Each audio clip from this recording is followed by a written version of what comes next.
Bonjour à tous, le retour du coq de Notre-Dame de Paris. Le Vatican approuve la bénédiction de couples de personnes de même sexe et le cardinal Becciu condamné à 5 ans et demi de prison. C'est ce lundi dans SIC, la sélection de l'info catholique.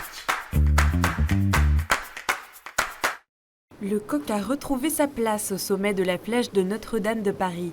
C'est un nouveau coq recouvert d'or qui a été béni ce samedi par Monseigneur Laurent Ulrich, archevêque de Paris, et placé à 96 mètres de hauteur. Il contient toujours les 3 grandes reliques historiques de Saint-Denis, de Sainte-Geneviève et de la couronne d'épines du Christ. Un tube scellé y a été déposé en plus, avec les noms des près de 2000 personnes ayant œuvré à la reconstruction et un procès-verbal décrivant l'ensemble des pièces. Le coq symbolise notamment l'annonce de la résurrection de Jésus-Christ au matin de Pâques. Sa réinstallation est donc un signe important pour la cathédrale qui renaît de ses cendres. Retrouvez le reportage réalisé sur cet événement Notre-Dame, un nouveau coq pour la flèche sur ktotv.com. Samedi à Gaza, 2 femmes ont été tuées par des snipers de l'armée israélienne dans l'enceinte de la paroisse catholique de la Sainte Famille. Naïda et sa fille Samar ont été abattues alors qu'elles se rendaient au couvent des Sœurs, s'indigne le patriarcat latin de Jérusalem dans un communiqué. Un peu plus tôt, des roquettes de l'armée israélienne avaient touché le couvent des missionnaires de la Charité de Mère Teresa, situé dans la paroisse, qui accueille 54 personnes handicapées. Selon Vatican News, l'armée israélienne justifie cette attaque par la présence de lance-missiles dans la paroisse. Le patriarcat affirme cependant dans son communiqué qu'il n'y a pas de belligérants dans la paroisse. Une affirmation reprise dimanche par le pape après la prière de l'Angélus, où François a déclaré qu'il n'y a pas de terroristes dans le complexe paroissial. Qualcuno dice è il terrorismo, è la guerra.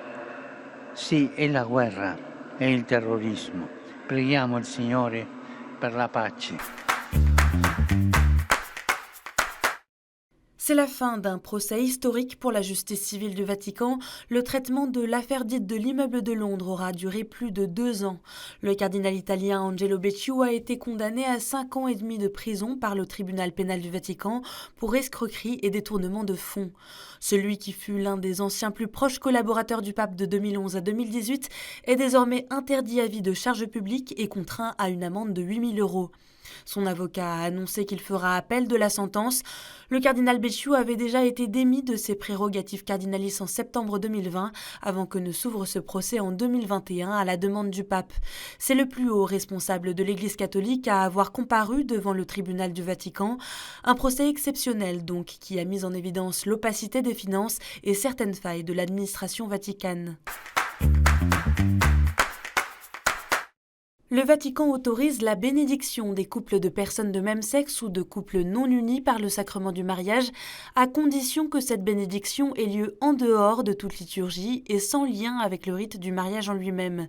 C'est ce qui ressort de la déclaration sur le sens des bénédictions, appelée Fiducia Supplicans, rendue publique ce lundi par le dicaster pour la doctrine de la foi. En approuvant ce texte, le pape François souhaite que ces bénédictions restent un simple geste pour accroître la confiance en Dieu des personnes qui le demandent avec humilité, sans devenir un acte liturgique ou semi-liturgique semblable à un sacrement. La doctrine sur le mariage ne change pas et la bénédiction ne manifeste pas une approbation de l'union, mais plutôt une volonté de l'Église de se faire proche de toute situation où l'on recherche l'aide de Dieu. Organiser une soirée qui se conclut à 5h du mat' par une messe.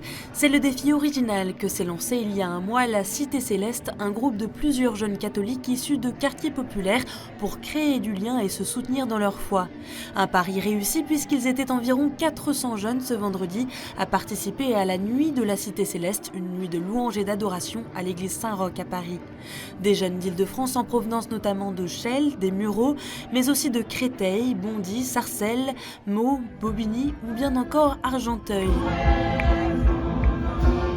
L'occasion pour eux de réfléchir aussi à leur place dans l'Église et à la manière d'être chrétien dans ces quartiers populaires.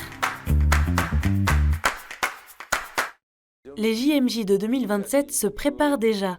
Dans un message vidéo posté sur la chaîne YouTube Catoglade dimanche, l'évêque auxiliaire de Séoul, Monseigneur Job Yobekou, se remémore avec joie son expérience des JMJ de Paris en 1997 et adresse un message aux jeunes francophones. Chers amis français, chers amis francophones du monde entier. Peut-être vous êtes au courant que le diocèse de Séoul commence à préparer les JMJ de 2027. Alors, à cette occasion, nous voudrions bien imiter et montrer le grand dynamisme des JMJ de Paris et nous voudrions inviter les jeunes francophones du monde entier pour les JMJ de Séoul en 2027. Merci beaucoup. Bon temps de l'Avent à tous et joyeux Noël! Et en bref, à Kinshasa, la capitale de la République démocratique du Congo, l'abbé Hippolyte Lubikou a été tué par balle samedi soir. D'après le diocèse de Matadi, dans lequel le prêtre était incardiné, les faits ont eu lieu au cours d'une prière dans une famille. C'est le deuxième prêtre tué en 5 jours à Kinshasa. Et dimanche, le pape a soufflé ses 87 bougies. Comme le veut la tradition, c'est en compagnie des enfants du dispensaire de Sainte-Marthe, la structure pédiatrique du Vatican, que François a célébré son anniversaire.